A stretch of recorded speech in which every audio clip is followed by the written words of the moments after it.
Une matinée spéciale à Ouagadougou avec Djedje Austin Okocha du Nigeria, Emmanuel Cheyi Adebayor et Mani Saint-Paul du Togo, Stéphane Biya du Cameroun, Souleymane Diawara et Mamadou Niang du Sénégal. À leur côté, Mohamed Kaboré, Prégis Nakoulma, Mohamed Kofi, Moumouni Dagano et Charles Kaboré. Des footballeurs qui ont fait vibrer plus d'un Africain et qui se retrouvent sur une même pelouse. En face, une équipe conduite par le président du Faso, le capitaine Ibrahim Traoré et ses collaborateurs habitués au sport quotidien de mise en forme avant de s'attaquer au grand dossier.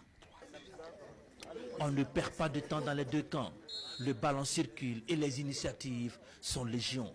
Okocha, Niang, Adebayor, Nakoulma, Dagano retrouvent leurs réflexes.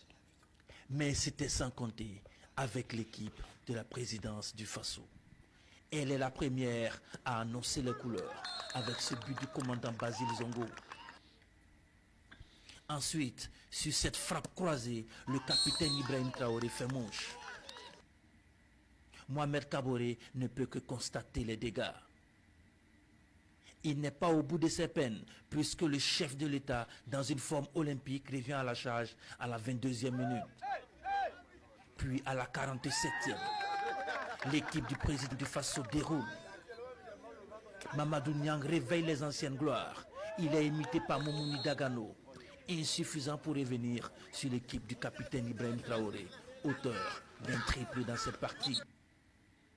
Un match de football, mais le plus important, c'est la symbolique qui entoure cette rencontre qu'il faut saluer. Je dirais que ce n'était pas un match, c'est un message pour nous-mêmes et pour l'Afrique aussi. Ils sont venus témoigner leurs encouragements au Burkina Faso. Et je pense que... merci beaucoup. Je pense que le sport aussi, c'est un message à toute la jeunesse. Donc c'était ce symbole qu'on voulait marquer. Donc on a dit merci. Nous, en Afrique, nous sommes fiers de cette présidente. C'est pour ça que je suis venu pour donner un peu mon coup. Et puis, oui, je suis vraiment content que tout ce qu'il fait pour l'Afrique. Pour les organisateurs, c'est un pari réussi, un lointain projet, un rêve longtemps caressé qui voit finalement le jour. Excellence, capitaine Ibrahim Traoré, et il a une grande vision pour le sport en général. Le sport unit la jeunesse, ça unit le peuple. Toute l'Afrique est fière de lui, le Burkina est fier de lui, tout ce qu'il nous apporte.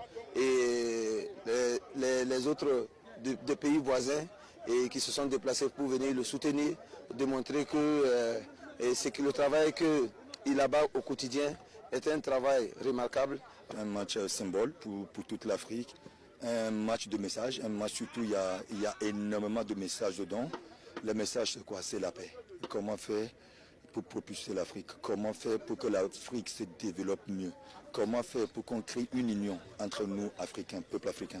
Donc aujourd'hui, je suis très très content de me retrouver sur une pelouse avec l'autorité, le capitaine Ibrahim Traoré.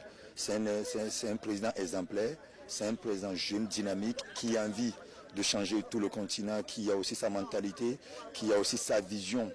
On voit que le Burkina traverse des moments très difficiles, mais on sait aussi qu'avec la résilience, avec la détermination, avec l'envie, l'enthousiasme, le Burkina sortira de sa vainqueur. Donc nous, les légendes africaines, les joueurs qui ont eu à défendre l'Afrique, qui ont eu à montrer la voie à la jeunesse, on ne peut que vous encourager, que nos prières soient surtout avec le Burkina, pour que Dieu puisse mettre la main dedans, pour que le Burkina retrouve la paix le plus tôt possible. Nos anciennes gloires appellent de tous leurs voeux un match retour pour une revanche. Mais en attendant, le président du Faso, chef de l'État, a exprimé la disponibilité du Burkina Faso à accompagner ses leaders sportifs dans les projets qu'ils voudront entreprendre ici au Faso ou dans leur pays pour la promotion